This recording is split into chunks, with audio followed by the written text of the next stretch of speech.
పశ్చిమ గోదావరి జిల్లా కొమ్ము చిక్కాలలో ఇంటింటికి త్రాగునీటి పథకం పనులు చురుకుగా సాగుతున్నాయి. దీర్ఘకాలికంగా వేధిస్తున్న త్రాగునీటి సమస్య పరిష్కారం కోసం 3.60 కోట్లతో ఈ పనులను చేపట్టారు. మంత్రి రామానాయుడు చొరవతో నిధులు మంజూరయ్యాయి. దీనికి సంబంధించి సంప్ ఫిల్టర్ బెడ్లు వంటి పనులు యుద్ధ ప్రాతిపదికన నిర్మాణం జరుగుతున్నాయి. ఈ సందర్భంగా మంత్రి నిమ్మలకు గ్రామస్తులు కృతజ్ఞతలు తెలిపారు.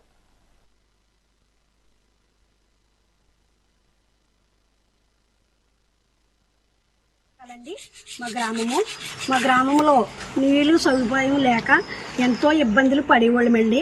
మేము తాగటానికి కానీ వాడుకుంటానికి కానీ పని చేయక నీళ్లు ఎన్నో సంవత్సరాల నుంచి మేము ఇబ్బందులు పడుతున్నామండి.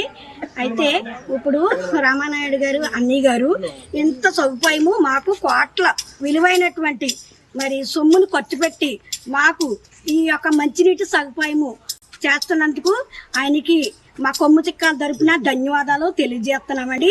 మా ఊరు కొమ్ము చిక్కాలండి.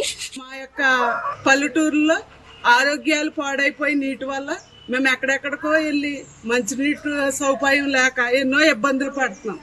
అటువంటి ఇబ్బందులు ఏమీ లేకుండా రామానాయుడు గారు 3.5 కోట్ల ఖర్చు పెట్టి ఎన్నో పథకాలు మాకు అందించి ఇటువంటి సౌకర్యాలన్నీ కల్పించున్నందుకు రామానాయుడు గారికి ధన్యవాదాలు.